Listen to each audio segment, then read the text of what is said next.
Irmãos, graça e paz. O texto que nós vamos meditar vai ser em Oséias, no Velho Testamento, capítulo 2, o livro do profeta Oséias. Para não ficar muito longo, eu peço que os irmãos abram suas Bíblias, pausa o vídeo aí, abre a Bíblia, lê capítulo 2 de Oséias, a partir do versículo 2 até o versículo 23, que é o último versículo do capítulo 2 de Oséias, beleza? E a gente vai estar lendo, eu vou estar lendo junto e a gente vai estar fazendo a nossa meditação aqui agora. O texto que nós lemos, que eu suponho que você já tenha lido, vai dizer pra gente que há uma mãe no início do capítulo e o Deus diz para repreender essa mãe. Repreendei ela, no versículo 2 diz: repreendei porque ela não é minha mulher e eu não sou seu marido, para que ela afaste a marca da sua infidelidade do rosto e os seus adultérios de entre os seus seios. Uma coisa que nós temos que contextualizar aqui para nós entendermos esse capítulo e o livro de Oséias é lembrar que Oséias foi um profeta que foi chamado por Deus no antigo Israel para casar com uma mulher que adulterava muito, ou traía muito, ou era uma prostituta. Diz que é uma mulher de prostituições, uma mulher que vivia na sensualidade, que vivia se entregando a todos os tipos de sexo e etc., com variados tipos de pessoas. Muitas vezes, na maioria das vezes, por algo em troca, como nós vamos perceber no livro. Isso é importante nós entendermos. E Oséias ele é levado a casar com essa mulher por Deus, por ordem e determinação de Deus, para que Oséias experimentasse na pele o que é a infidelidade de Deus e permanecesse fiel a essa mulher que é infiel.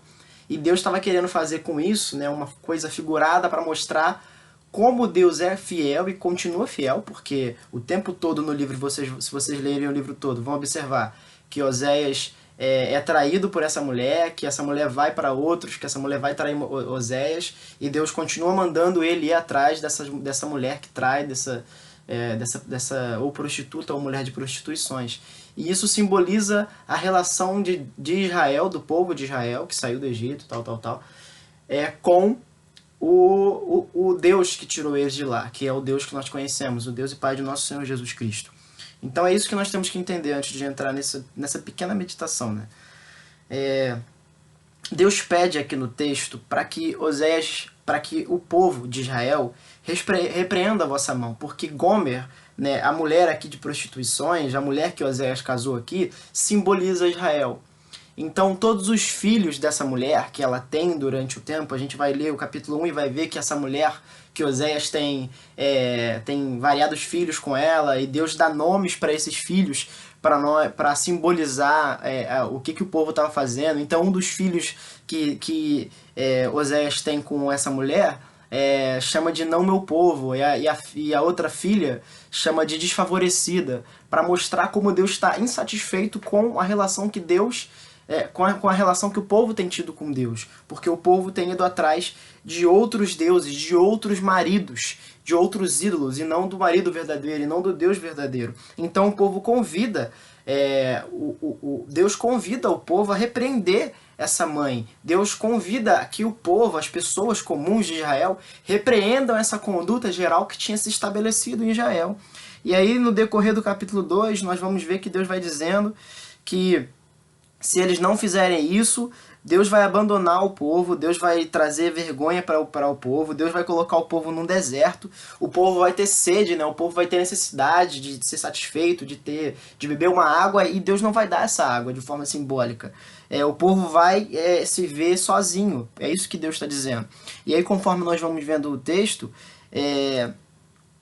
Deus diz: olha, se vocês não repreenderem essa prostituição que está acontecendo em Israel, da mãe de vocês, se vocês não derem costas para isso, se virarem para isso, eu não vou ter compaixão de vocês. Deus vai dizer no versículo 4, eu não vou ter compaixão de vocês porque vocês são filhos de infidelidade. Ou seja, porque se vocês continuarem apoiando a mãe de vocês, que é o Israel físico que lá estava, se vocês continuarem assim, vocês estão cometendo o que ela comete, vocês estão sendo infiéis a mim, e eu não vou ter compaixão disso, diz o Senhor, porque vocês estão se prostituindo, vocês estão indo atrás de outros deuses, vocês não estão indo atrás de mim, que é o verdadeiro Deus, que é o verdadeiro marido, como Oséias simboliza.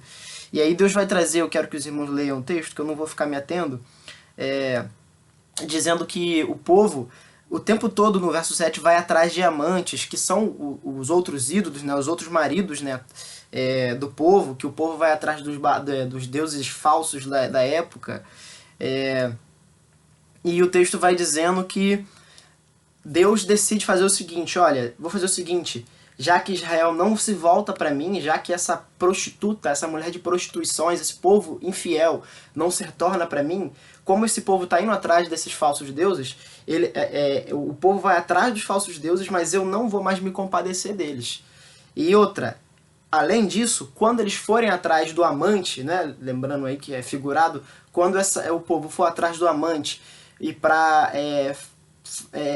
se prostituir e receber vinho em pagamento, receber coisas bonitas, pedras preciosas, roupas em pagamento, o povo vai atrás dos falsos deuses, porém os falsos deuses, os ídolos, os demônios que seja, né, os falsos maridos, né, eles não vão retribuir nada do que essa mulher faz. Então é como se houvesse uma prostituta que deixa o seu marido, se prostitui por um pagamento e não vai ter esse pagamento, porque o próprio Deus determinou que ela não tivesse. Essa é a condição do povo, isso que Deus decide fazer com o povo de Israel naquela época.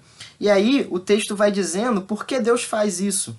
Porque na verdade, até mesmo o vinho que satisfez, a roupa que ela usou, as pedras preciosas que ela usou, que foram pagamentos que ela recebeu dos falsos ídolos, dos falsos maridos, até isso pertence ao Senhor. Porque todas as coisas pertencem do Senhor. O tempo todo, Deus está dizendo o seguinte, o tempo todo eu quem cuidei de você. Eu dei o vinho, eu dei a pedra preciosa, eu dei a roupa. Porque tudo pertence ao Senhor. Deus é o nosso provedor. Né? A Bíblia vai dizer que Deus faz cair chuva sobre bom e ruim. Deus o Deus da providência, ele providencia coisas boas para homens maus e para homens bons. É assim que funciona, é assim que Deus estabeleceu. Ele é dono de todas as coisas. Um ateu tem a capacidade de fazer uma doação muito melhor do que um cristão pode fazer, ou igual a que o cristão pode fazer. A diferença é para quem é feito isso. Mas o dono daquela bondade, né? Calvino vai dizer que toda bondade, toda verdade e também toda bondade emana de Deus. Então tudo vem de Deus. Então o povo está dizendo, olha, o Deus está dizendo no verso 9, eu vou tirar o meu trigo que você recebeu, eu vou tirar o vinho que você recebeu, eu vou arrancar a lã, eu vou arrancar o linho, que são tipos de roupa, né, para fazer roupa, que cobriam sua nudez, porque enquanto o povo traía Deus, o povo recebia roupas, né, simbolicamente recebia roupas de pagamento por essa traição dos falsos deuses, né, como a gente disse, que o próprio Deus providencia tudo isso. Mas aí Deus diz, nem isso mais eu vou deixar vocês terem, essas roupas que vocês estão recebendo, do pecado que vocês cometem, da paga do pecado que vocês estão cometendo contra mim, eu vou tirar de vocês e vocês vão ficar pelados, nus, vocês vão expor a sua vergonha, ou seja, vocês vão tentar cometer o seu pecado, vocês vão cometer o pecado, vocês não vão receber o pagamento imediato desse pecado, que nesse caso aí seria a traição de Deus, a traição a Deus. Não estamos falando de salário do pecado ser a morte, aqui estamos falando de um pagamento imediato, que é o prazer, não é? Então quando eu peco, eu tenho prazer, a gente conscientemente peca, conscientemente recebe um prazer em troca do pecado. E aí vai depender do pecado. Mas nesse caso aqui, o pagamento, o prazer aqui era ter roupa para se cobrir. E Deus diz, você vai ficar nua, você vai ficar pelada, você vai expor as vergonhas. Não é ficar pelado perante o público, até hoje traz vergonha, desde o Éden. Traz vergonha, ninguém gosta, né? A não ser que seja entre casal e outras situações aí íntimas, né? De casamento e tal. E Deus diz que vai fazer isso, olha, e na presença daqueles que você me traiu, dos falsos ídolos, de tudo isso, eu vou expor você para você passar vergonha, para você se sentir mal, para você ver, enfim, para você ver que isso não é a satisfação plena que você pode ter. E aí, como a gente já está em 9 minutos, o texto vai dizer que a mulher, então, que o povo, né, vai cair em si. Bom, eu traí Deus, eu fui infiel, eu fui atrás dos ídolos e não recebi meu pagamento. Eu tô nua, eu tô envergonhada. Né? O povo diz, eu tô envergonhado. Agora a mulher diz, bom, então já que eu tô envergonhada, já que eu não recebi o pagamento, eu vou atrás, né? Eu vou atrás do meu Deus. Eu vou voltar para ele. Eu vou voltar para ele. Mas aí tem um porém nesse texto aqui. que nesse texto aqui, Deus diz que vocês vão voltar para mim, mas quando vocês voltarem, né, aí os irmãos leiam, por favor, o texto, para não me alongar mais, que eu já me alonguei. Mas quando vocês voltarem, vai ter um períodozinho de deserto. Eu vou fazer vocês passar um pouquinho de vergonha. Eu vou deixar vocês com um pouquinho de necessidade. E aí depois que vocês passarem por esse deserto, por essa necessidade, por esse perrengue, né, e no caminho de voltar para o Deus verdadeiro, que sou eu, para vocês serem fiéis a mim, aí sim, depois que vocês se lembrarem de mim, eu vou levar vocês nesse deserto e vou falar ao coração de vocês.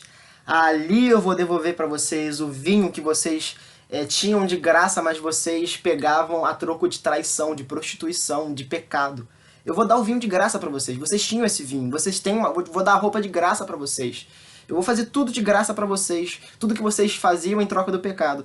E aí uma parte que eu queria muito frisar é no versículo 15 diz: ali eu lhe devolverei no deserto, eu vou devolver o vinho e farei daquele lugar, daquele deserto que vocês estão, Vale de Ecor.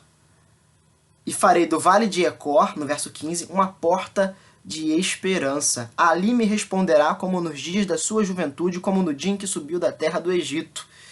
O que Deus está dizendo, né? Eu pesquisei aqui, eu vi aqui, e Vale de Ecor é quando o povo ficou de frente à terra prometida. Lembra? Não sei se os irmãos lembram. Lá em Êxodo, de frente para a terra, em Deuteronômio, né? De frente para a terra prometida. E aí Deus diz, olha, essa geração aqui vai ficar aqui 40 anos e não vai ver, vai todo mundo morrer. Só esses aqui que não. Moisés, Caleb, fulano. Josué, agora vocês vão morrer. Vocês não vão ver a terra prometida. Ou seja, Deus está dizendo para o povo de Israel, eu vou tirar vocês daquele lugar que vocês iam morrer, apodrecer, contemplar a minha bênção e a minha bondade, mas vocês não iam experimentar ela. Eu vou tirar vocês de lá e vou colocar vocês aquela porta, que era uma porta de desgraça, porque vocês não iam entrar na Terra Prometida, agora é uma porta de esperança. Vocês vão entrar na Terra Prometida. Então, entre outros critérios, né, falando em outras palavras, para nós, vocês vão entrar na porta da vida eterna. Eu não vou terminar o texto aqui, mas o Senhor vai dizer que agora vocês vão me chamar de meu marido. E trazendo aqui para nós essa história, essa aplicação, nós somos esse povo que constantemente tenta trair o Senhor, constantemente vai atrás de prostituições e não se atém a pecado sexual. Existem vários pecados que você pode praticar e a gente muitas vezes vai atrás dessas pequenas satisfações para satisfazer o desejo da nossa alma, do nosso coração. E quando nós fazemos isso, diariamente nós estamos tentando tapar o buraco da alma. Só que esse buraco, o tamanho dele, Calvino também vai dizer que o tamanho desse buraco que está no nosso coração tem o tamanho exato de Deus. É Deus quem cabe nesse buraco. Então, cada pecado que nós tentamos cometer, tentando se satisfazer, a gente precisa se voltar para Deus, para que nós tenhamos a satisfação total em Deus. E para que nós sejamos plenamente satisfeitos por aquele que unicamente pode nos satisfazer, que é Deus. A vida eterna é a comunhão, é o conhecimento de Deus. E esse conhecimento, essa vida eterna que não termina em conhecer a Deus, é o que satisfaz a nossa alma. Quando nós conhecemos a Deus e somos satisfeitos por Deus, nós temos paz com Deus. E aí nós percebemos que o prazer, né, nesse caso aqui o prazer sexual, a gente consegue ele no casamento. A gente não precisa ficar buscando por aí. E outros prazeres mais físicos, bebida, vinho, prosperidade, alegria, além da vida eterna, que é o melhor, todas essas outras coisas, Deus também nos dá de graça. E nós não precisamos ir atrás desses falsos ídolos e desses falsos maridos. Nós temos um noivo, que é Jesus Cristo, que vai nos satisfazer. E que eu quero terminar com a palavra da mulher samaritana. Jesus disse para isso, eu li um texto hoje essa manhã, e Jesus diz para ela, olha, eu vou te dar uma água que você nunca mais vai ter sede. Que água era essa que Jesus estava falando da mulher samaritana no Evangelho de João? O Evangelho de João. Os irmãos, perdoa que eu sou seminarista aqui, mas não grava. Mas mulher samaritana vocês vão encontrar nos Evangelhos. O texto vai dizer que aquela água, a gente hoje enxerga. Que água é essa que Jesus estava falando, que não vai mais ter sede? Ela estava falando do Espírito Santo. Do interior daquela mulher flui água viva. Que água viva é essa? Jesus nos dá o Espírito Santo e através do Espírito Santo na nossa vida nós somos satisfeitos. E toda vez que nós vamos tentar ir atrás, voltar, né, de ser infiel a Deus, ir atrás de pecados para nos satisfazer, nós saímos tristes, abatidos, porque isso não nos satisfaz. E aí quando nós voltamos a Deus, que é a nossa satisfação, nós finalmente temos paz com Deus, nós finalmente temos alegria plena diante do Senhor e satisfação total, porque o buraco da nossa necessidade, do nosso coração, é do tamanho de Deus. E a nossa satisfação é esse Deus que nos salva. Amém? Que Deus assim nos abençoe. Os irmãos perdoem aí pelo tamanho do vídeo.